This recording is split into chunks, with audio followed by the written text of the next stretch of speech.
Bab 1357, memperhatikan kelemahan sendiri. Sayang, bukankah suasana hatimu tadi sangat bagus? Kenapa?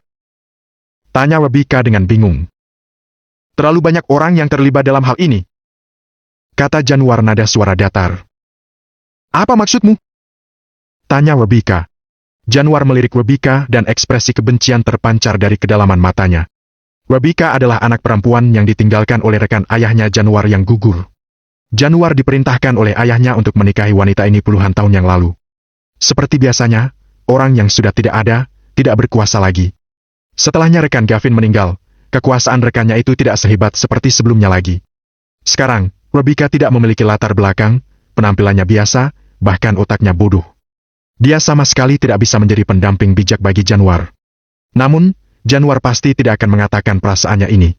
Bagaimanapun juga, beberapa veteran di militer memiliki hubungan yang baik dengan Rebecca.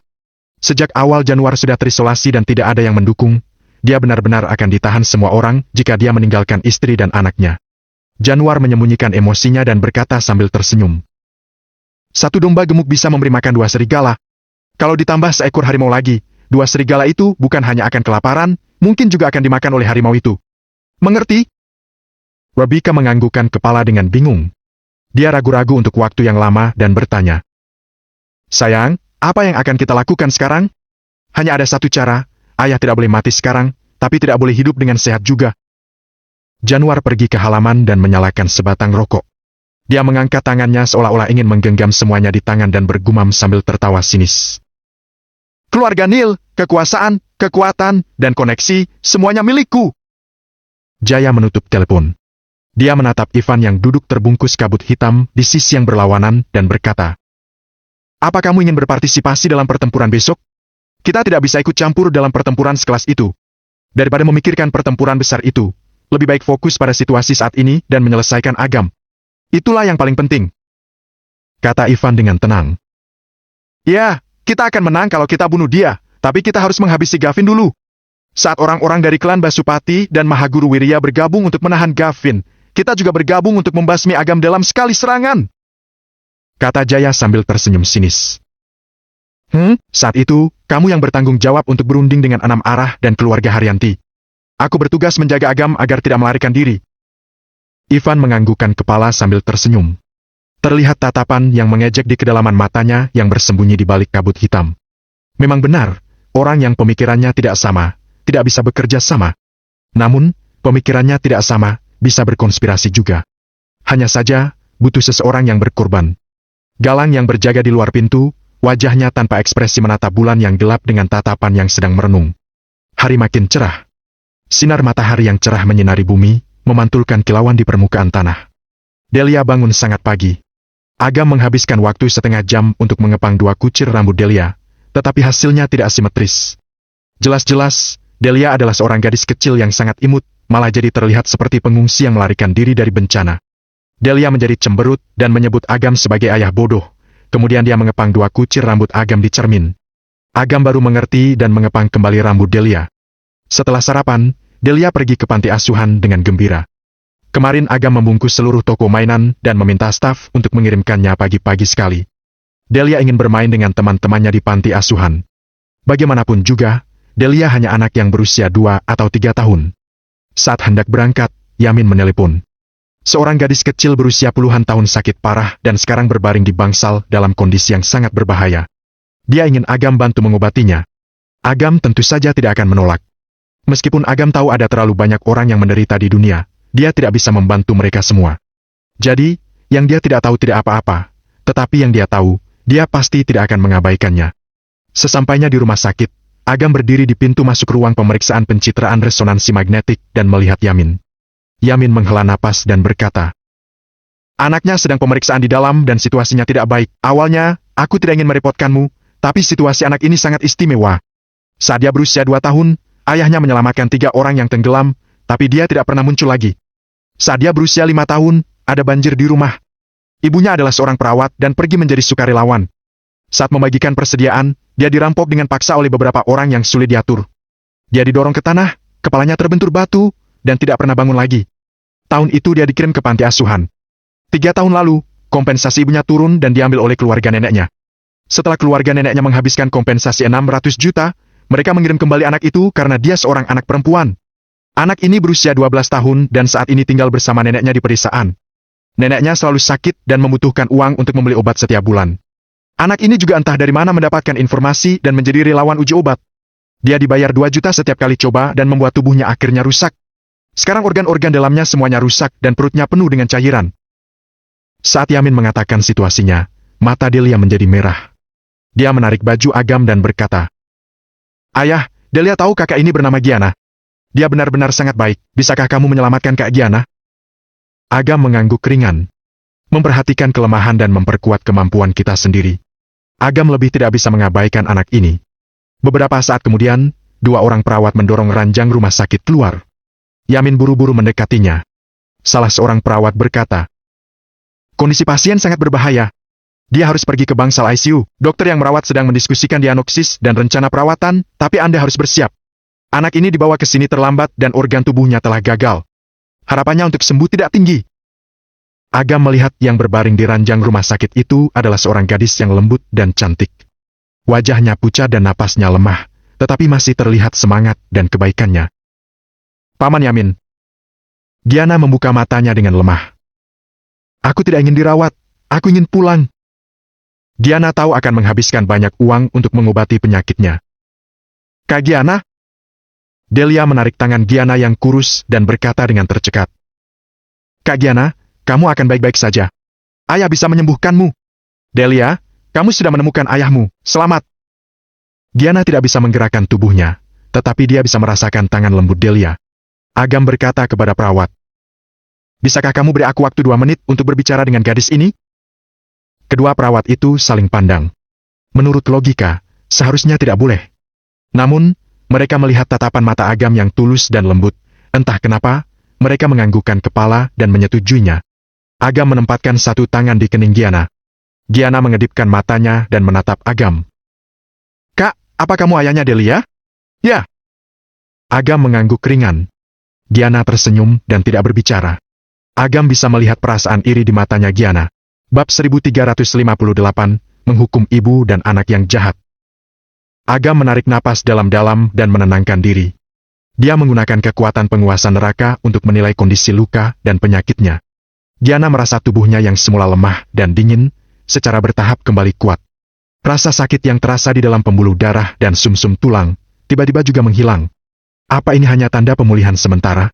Giana berpikir dengan polos. "Coba kamu duduk sekarang," kata Agam sambil tersenyum. Mendengar perkataan Agam, 2 perawat terkejut. Mereka buru-buru ingin mengkritik Agam. Setelah Giana mencoba untuk duduk, kedua perawat itu sangat terkejut karena Giana benar-benar bisa duduk. "Aku," kata Giana dengan bingung. "Tolong lakukan pemeriksaan lagi kepada Giana," kata Agam kepada kedua perawat sambil tersenyum.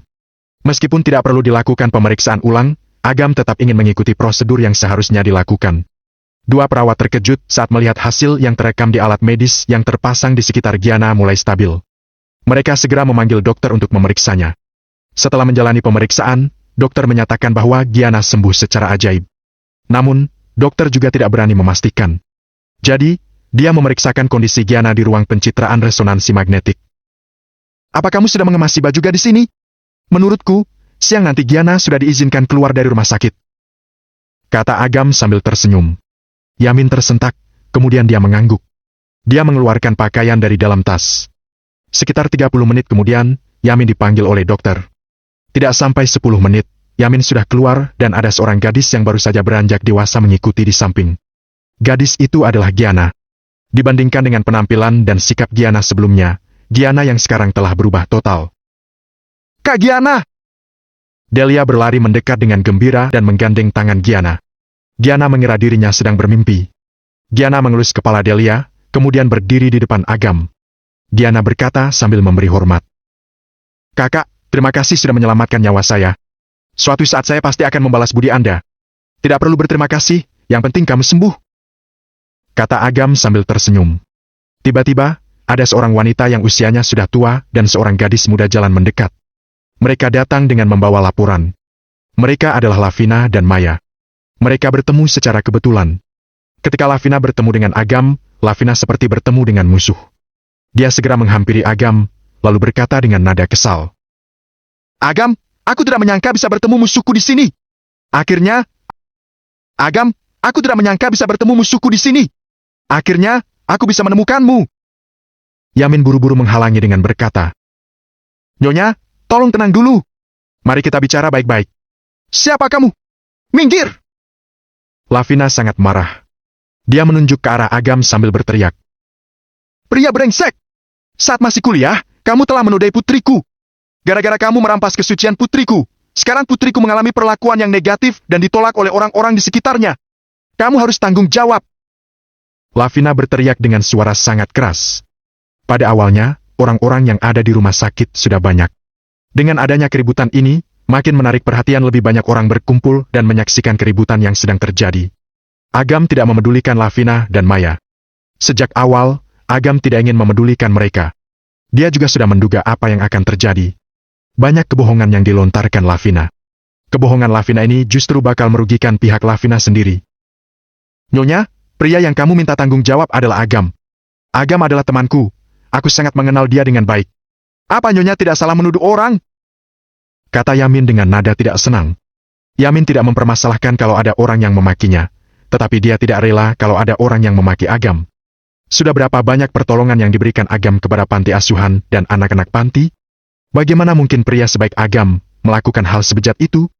Itu mustahil. Bagaimana mungkin aku salah? Putriku berpacaran dengannya saat masih kuliah. Mereka berpacaran selama 4 tahun. Hasilnya, setelah dia sudah kaya, dia mencampakkan putriku. Putriku butuh waktu 1 tahun untuk keluar dari bayang-bayang masa lalunya.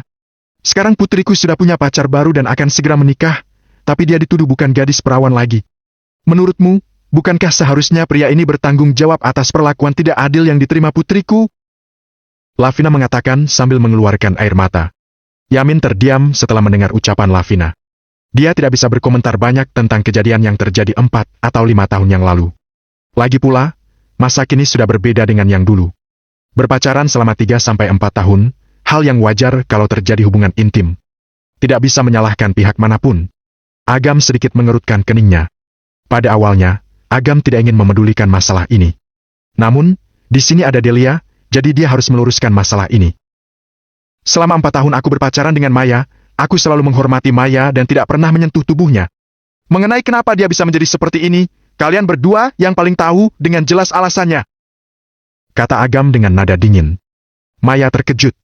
Seketika itu juga, dia menutupi wajahnya dan menangis. Lavina menunjuk ke arah Agam sambil membentak. Dasar pria tidak punya hati nurani. Setelah merampas keperawanan putriku, kamu langsung mencampakkannya. Aku sudah dengar, katanya kamu sudah punya putri. Apa dia putrimu? Sambil berkata, Lavina menunjuk ke arah Delia. Maya juga berkata, Agam, kamu keterlaluan. Kita sudah pacaran selama 4 tahun. Kita putus belum sampai 1 tahun. 2 atau 3 tahun lalu, kamu punya anak dengan wanita lain. Kamu harus memberikan penjelasan kepadaku. Semua orang yang di sekeliling memandang ke Agam yang sedang menggandeng Delia, seorang anak berusia 2 atau 3 tahun.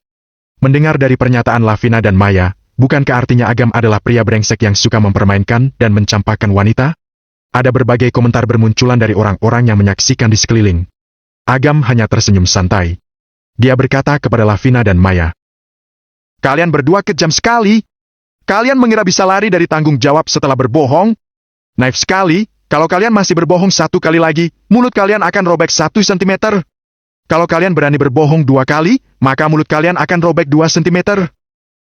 Melihat tatapan tajam Agam, Lavina dan Maya merasa gemetar dan tidak bisa memandang wajah Agam dengan jelas. Ada rasa ketakutan yang susah dijelaskan timbul di hati mereka. Kamu jangan mengelabui orang! Agam, kamu merayuku dengan kata-kata manis, lalu merampas keperawananku. Sesudah itu, kamu tega mencampakkanku. Kalau kamu memang pria sejati, kamu harus berani tanggung jawab. Ah! Belum selesai bicara, Maya menjerit sambil menutup wajahnya. Agam, apa yang telah kamu lakukan terhadap putriku? Kamu adalah pria yang tidak berperasaan. Putriku begitu mencintaimu. Aku juga memperlakukanmu dengan baik.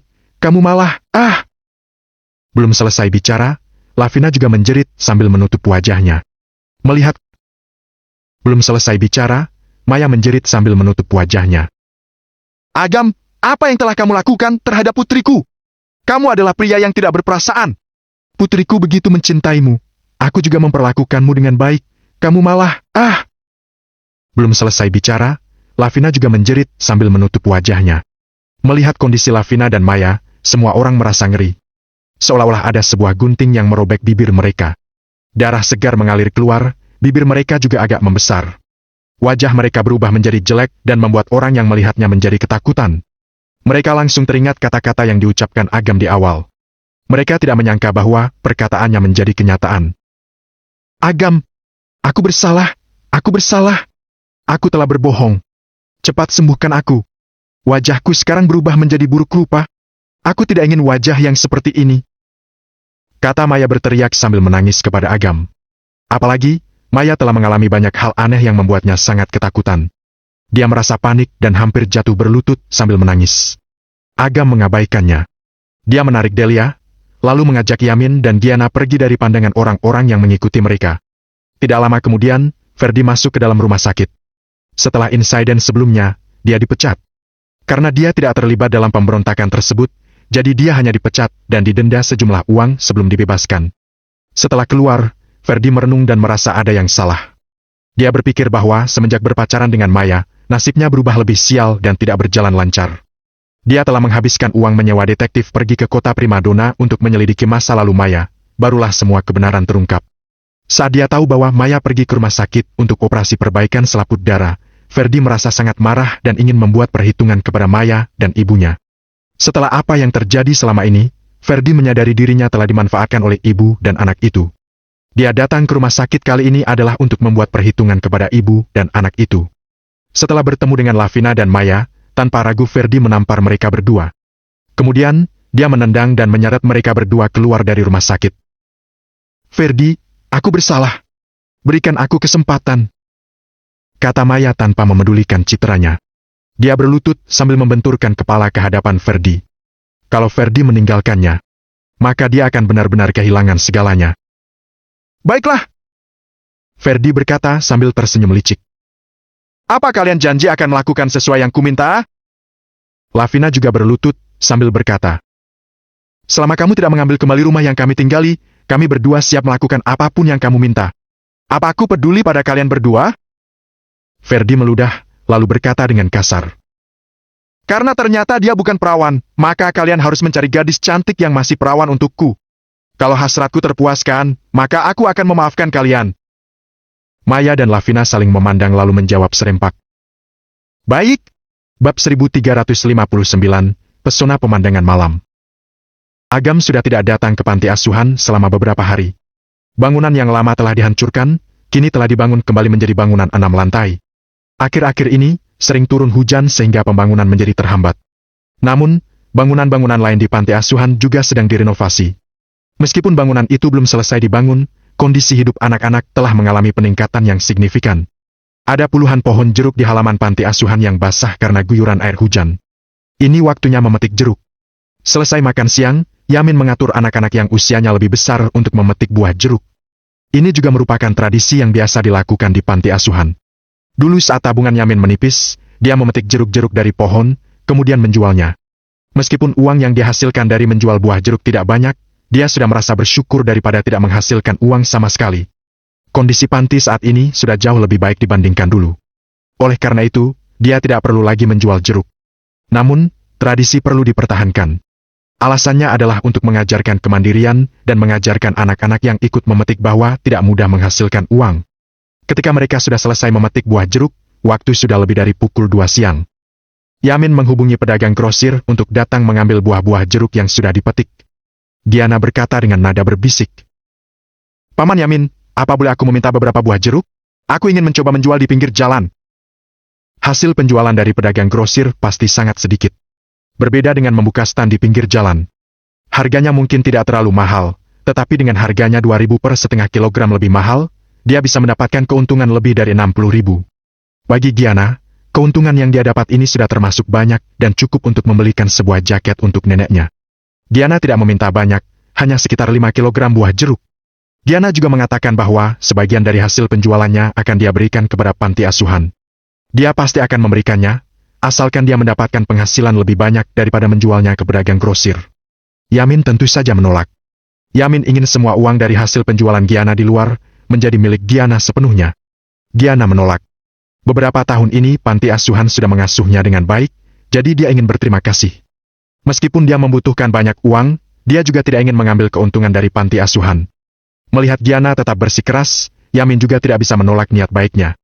Namun, dia senang melihat Giana bisa memiliki niat yang sangat baik.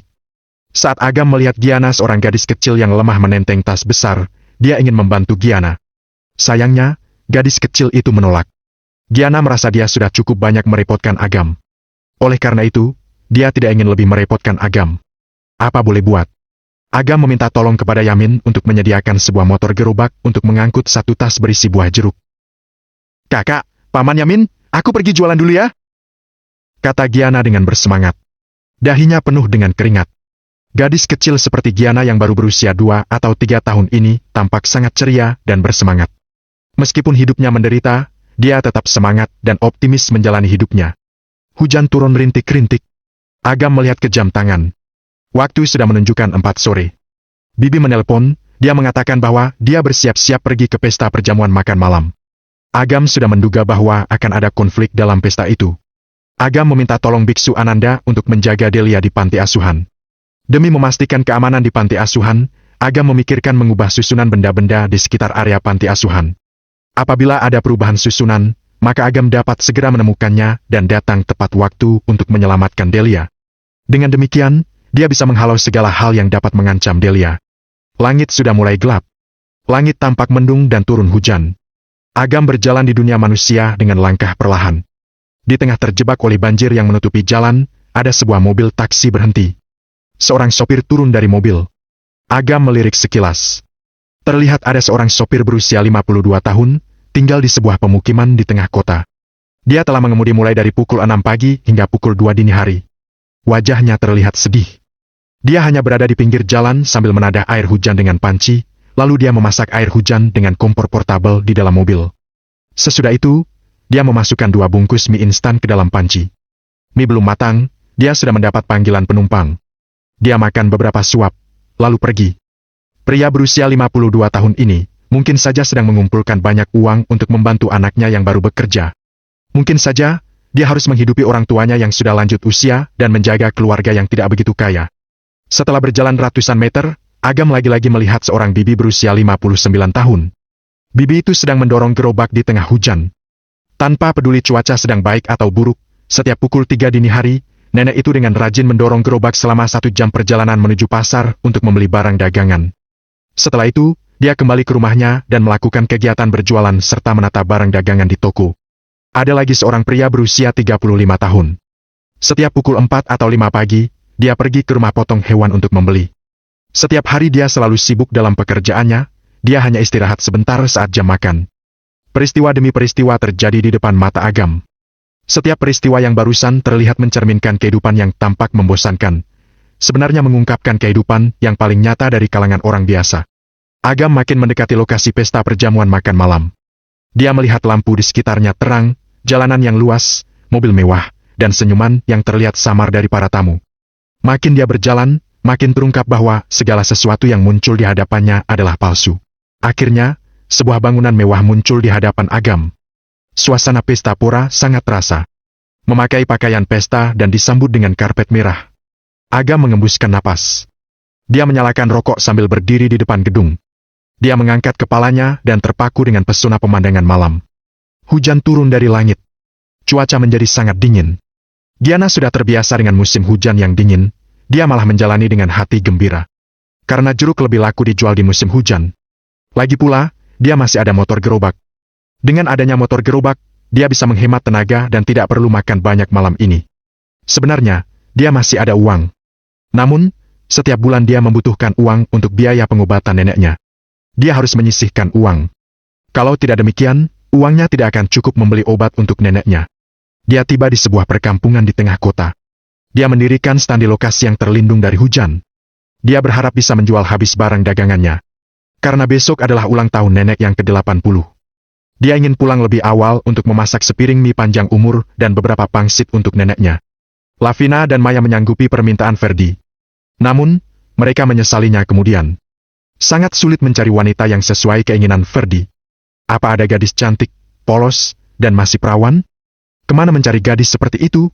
Mereka tidak memiliki banyak uang. Setelah kebenaran terungkap, mereka diusir Ferdi dari villa.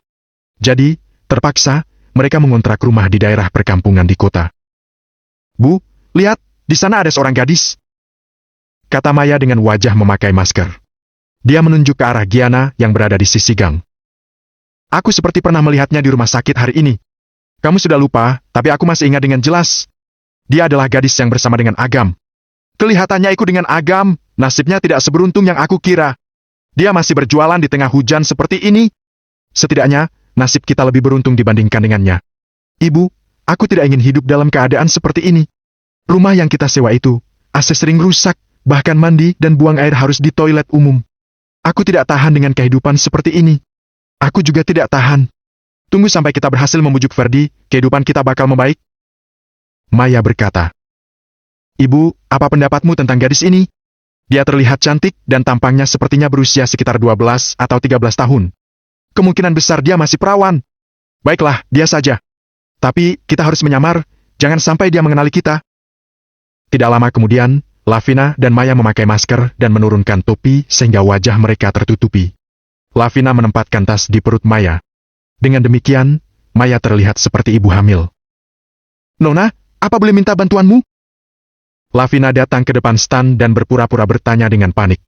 Giana membaca buku di bawah lampu. Mendengar suara Lavina, Giana mengangkat kepala. Dia menatap ke arah ibu dan anak itu. Meskipun ada penerangan dari lampu, wajah Lavina dan Maya tidak terlihat dengan jelas. Bab 1360, Ruang Jenazah.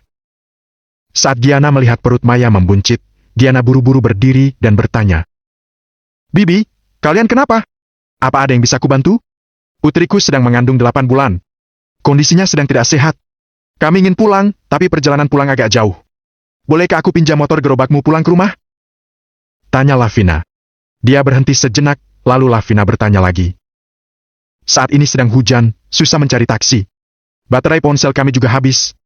Kami hampir putus asa. Oh, baiklah. Kata Giana buru-buru menutup buku, lalu membantu Maya naik ke gerobak. Namun, di dalam mobil gerobak terdapat tumpukan buah jeruk. Giana berusaha keras memindahkan jeruk dari gerobak ke tanah. Bagaimanapun juga, kakak ini sedang mengandung. Lebih baik antar kakak ini pulang dulu ke rumahnya. Kakak, Bibi, kalian duduk di belakang.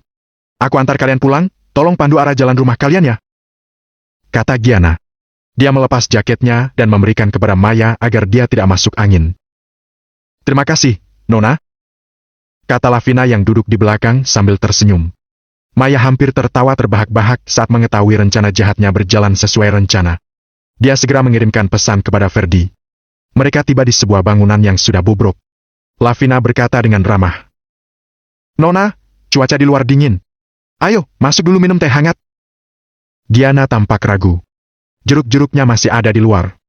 Melihat Giana ragu-ragu, Maya buru-buru memegang perutnya dan berpura-pura perutnya sakit.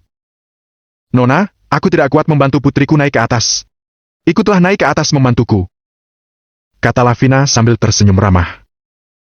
Baiklah. Giana tidak bisa menolak, jadi dia terpaksa mengangguk. Giana dan Lavina berdiri di samping kanan dan kiri Maya sambil membantu Maya naik ke tangga yang gelap. Sekitar pukul 6. Mobil mewah yang sampai di depan restoran Horizon makin lama makin banyak. Suasana pesta terang benderang dan penuh kegembiraan. Jaud, Amigo, dan yang lainnya juga sudah datang. Julius Wangsa dan Saptawinarno juga hadir sesuai janji. Saat mereka melihat kedatangan Agam, mereka menyapa Agam. Vero memakai syal, dia memberikan undangan mewah berwarna emas kepada Agam. Melihat Agam tidak bergeming, Vero mengerutkan dahi sambil bertanya. Kenapa? Kalian masuklah dulu. Aku tidak suka dengan suasana di dalam.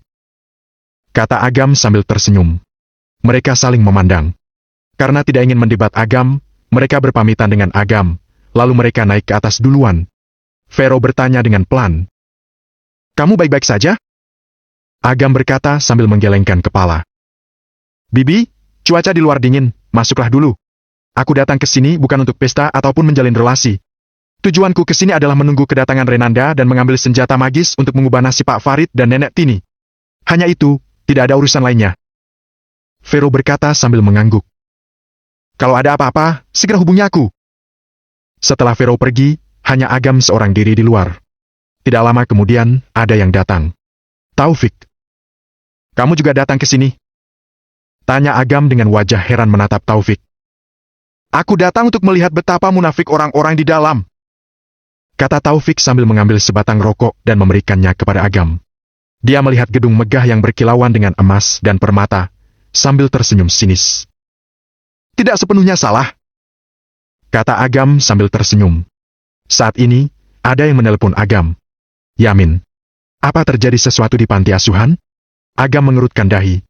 Dia merokok sambil mengangkat telepon. Gawat, Agam! Kata Yamin dengan suara tercekat. Dia berkata dengan suara gemetar. Apa kamu masih ingat gadis muda bernama Giana? Dia tewas. Ujung rokok Agam terjatuh.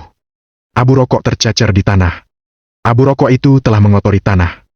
Setelah 10 menit kemudian, Agam dan Taufik sampai di rumah sakit. Di lobi rumah sakit, Yamin memegangi kepalanya, wajahnya terlihat habis menangis. Dia merasakan kesedihan yang mendalam. Ketika melihat Agam mendekat, Yamin berusaha untuk bangkit berdiri dengan lutut sudah lemas. Namun, begitu Yamin melangkah, dia langsung terjatuh. Tanpa bantuan Agam, Yamin berusaha sekuat tenaga untuk berdiri. Giana menjual buah jeruk. Aku mencemaskan dia karena hujan turun dengan lebat. Saat aku ke sana, aku melihat ada 2 wanita yang datang dengan wajah tertutup. Aku tidak mengenal mereka. Salah satu wanita itu dalam kondisi hamil, kemudian Giana mengantar kedua wanita itu ke sebuah gedung. Saat menceritakan, Yamin terlihat sangat sedih. Air matanya terus mengalir di wajahnya. Dia memegangi kepala, lalu berkata sambil menangis. Aku menunggunya di bawah. Setelah menunggu lama, Giana belum turun. Ketika aku hendak naik, Giana jatuh dari lantai 7 dan... Pria berusia lebih dari 50 tahun ini belum bisa menerima kenyataan. Seketika itu juga, dia menangis dengan keras. Tatapan Agam terlihat tenang. Tatapan Agam yang tenang ini membuat tubuhnya gemetar. Dia ada di mana? Tanya Agam dengan suara pelan. Ruang jenazah. Kata Yamin sambil mengambil napas dalam-dalam. Wajahnya terlihat menderita. Agam tidak mengatakan sepatah kata pun. Agam perlahan melangkah maju, saat itu juga kondisi di sekitar berubah. Yamin memandang ke sekeliling dengan wajah kebingungan. Dia melihat ke sekeliling dan merasa seperti berada di lemari es yang besar. Ketika pandangannya mulai jelas, dia menyadari bahwa dirinya berada di ruang jenazah. Ada 1 jenazah di ruang jenazah. Jenazah itu ditutup dengan kain putih. Di kakinya yang sudah dingin dan memucat, terlihat sebuah label digantung di kakinya. Label itu tertulis nama Giana. Agam langsung membuka kain putih dengan wajah tanpa ekspresi. Wajah Giana memucat, tubuhnya kaku, dan ada bekas darah di daerah keningnya. Yamin tidak dapat menahan diri, lalu dia menangis dengan keras. Padahal 2 jam yang lalu, Giana masih hidup. Sejak lahir, gadis ini hidupnya sangat menderita. Dia mengira nasib Giana bisa berubah menjadi lebih baik setelah dia sembuh dari penyakitnya. Siapa sangka, gadis ini mati di usia muda. Taufik tidak terlalu memahami masalahnya. Sebagai dewa perang pasukan naga api di wilayah utara, dia punya banyak pengalaman membunuh musuh-musuhnya. Hanya dengan memandang secara sekilas, dia dapat menyimpulkan penyebab luka-luka tersebut. Dia berkata, gadis ini mengalami pelecehan seksual saat dia masih hidup. Ada bekas cakaran dan kekerasan yang jelas di leher dan pergelangan tangannya. Luka di kepala sangat serius dan berakibat fatal. Tatapan mata Agam terlihat sedih. Giana adalah anak yang pengertian. Hal ini juga yang membuat orang sedih atas kematiannya. Gadis berusia 13 tahun ini mungkin saja akan memasuki kehidupan yang lebih indah dibandingkan kehidupannya yang dulu. Sayangnya, sang bunga tulang abadi layu duluan sebelum mekar. Siapa yang melakukannya? Suara Agam terdengar tanpa belas kasihan, seakan datang dari jurang neraka, dan lebih dingin daripada suhu di ruang jenazah yang suhunya berada di bawah 0 derajat. Yamin berkata sambil menggelengkan kepala. Saat itu, aku fokus menyelamatkan nyawa Giana. Jadi aku hanya menelpon 112 dan lupa menelpon polisi. Kalau benar ada pelecehan seksual, kita bisa mengambil sampel DNA dan menemukan pelakunya. Kata Taufik menganalisis dengan tenang. Siapa yang melakukannya? Tanya Agam sekali lagi. Kali ini, suara Agam seakan menembus ke dalam jia, menyebabkan dengungan di kepala Yamin dan Taufik. Seketika itu juga, kondisi di sekitar berubah dengan cepat, berubah menjadi ruang dimensi acak. Mereka seolah-olah jatuh ke sebuah jurang neraka. Pada saat ini, mereka berdua terlambat menyadari. Agam tidak sedang berbicara dengan mereka. Beberapa saat kemudian, ruang dimensi acak itu bergerak-gerak. Seorang penjaga gerbang neraka tiba-tiba muncul, lalu berlutut sambil berkata, "Tuan penguasa neraka!" Bab 1361, Membasmi Kejahatan. "Apa kamu yang mencabut nyawa Giana?" Agam bertanya dengan tenang, tetapi nada suaranya terdengar dingin dan tidak berperasaan. "Ya," kata penjaga gerbang neraka. "Giana lahir pada tanggal 9 September. Dia berusia 12 tahun ini. Dia punya kepribadian penyayang dan lebih suka menyendiri. Singkat saja, aku mau bertanya padamu. Apa penyebab kematiannya?" Tanya Agam. Suara Agam mengguncang seluruh ruang dimensi acak. Wajah penjaga gerbang neraka tampak ketakutan. Dia menyerahkan gulungan neraka yang berisi informasi terperinci tentang kematian Giana. Maya dan Lavina membawa Giana naik ke lantai 7. Mereka mencampur obat ke dalam air, lalu meminta Giana meminumnya. Setelah 30 menit kemudian, Ferdi datang. Ferdi melakukan pelecehan seksual terhadap Giana. Di tengah pemerkosaan, Giana berjuang melepaskan diri. Namun, Maya mencekik leher Giana dengan tali, sedangkan Lavina menusuk tangan Giana dengan pisau. Mereka melakukan itu untuk membantu Ferdi melanjutkan aksi pemerkosaannya. Giana berhasil melepaskan diri, lalu melukai Ferdi dengan pisau. Giana lari ke balkon untuk meminta pertolongan, tetapi dia didorong dari atas. Saat membaca kronologi kematian Giana, seakan situasi pada saat itu muncul secara visual di depan Agam. Sekujur tubuh Agam gemetar. Gulungan neraka hancur dalam sekejap, berubah menjadi abu dan terbang menjauh. Kenapa Giana terus menderita nasib buruk berturut-turut? "Cepat selidiki, aku ingin tahu alasannya," kata Agam dengan nada marah. "Baik," jawab penjaga gerbang neraka. Ruang dimensi acak menghilang, lalu kondisi kembali normal. Yamin masih terlihat berkaca-kaca, tetapi ekspresi wajahnya tampak kebingungan. Apa yang dia lihat barusan? Penjaga gerbang neraka? Itu artinya, Agam adalah... "Taufik, berapa anak buah yang kamu punya?" Tanya Agam dengan nada dingin, sambil memandang ke jenazah Giana. "Yang legal atau ilegal?" Taufik juga membaca kronologi kematian Giana yang tertulis di gulungan neraka sehingga memahami kronologi kematian Giana secara lengkap. Dia tidak bisa menutupi rasa benci dan amarah yang dia rasakan. "Di situasi seperti ini, apa hal itu penting?" Tanya Agam sambil tertawa. Taufik berkata sambil mengangguk perlahan. "Aku mengerti. Kalau seluruh anak buahku dikerahkan, total ada 5.000 orang." Agam menatap Taufik. Taufik menjelaskan dengan berkata, "Banyak anggota pasukan naga api yang sudah pensiun sepertiku. Sebagian anggota ikut bekerja denganku, sedangkan sebagian lainnya tersebar di berbagai wilayah di sekitar ibu kota kekaisaran. Mereka telah mengembangkan kekuatan dan pengaruh mereka. Beberapa dari mereka bahkan telah menjadi pemimpin di wilayah setempat. Kalau mereka semua dikumpulkan, totalnya ada lebih dari 5.000 orang. Perintahkan mereka semua untuk datang ke sini," kata Agam dengan nada marah. Ada bayangan penguasa neraka di matanya, kemudian dia berkata, "Semua kejahatan di sini harus dibasmi." "Baiklah," jawab Taufik sambil mengepalkan tangan. Taufik juga memiliki pemikiran yang sama dengan Agam. Tidak lama kemudian, Taufik mulai menghubungi pasukannya. Dari satu orang, terbagi menjadi berbagai perintah yang menyebar ke segala penjuru ibu kota kekaisaran. Seketika itu juga, orang-orang yang bersembunyi di sekitar kota, mereka muncul di tengah kegelapan. Sebagian tempat hiburan suasananya sangat ramai. Orang-orang yang penuh energi jahat turun ke jalan. Mereka semua berkumpul, lalu naik ke mobil van satu persatu dan menuju ke ibu kota kekaisaran. Mereka berasal dari berbagai kelompok. Mereka semua beraksi tanpa memedulikan identitas dan misi apa yang akan mereka lakukan. Berbeda dengan kelompok penjahat di zaman dulu, meskipun mereka kasar, mereka menjunjung tinggi keadilan. Mereka menerima perintah dari Taufik. Taufik adalah mantan dewa perang wilayah perbatasan. Tidak peduli apapun yang diperintahkan Taufik, mereka akan melaksanakan tanpa syarat. Walaupun musuh mereka berasal dari ibu kota kekaisaran.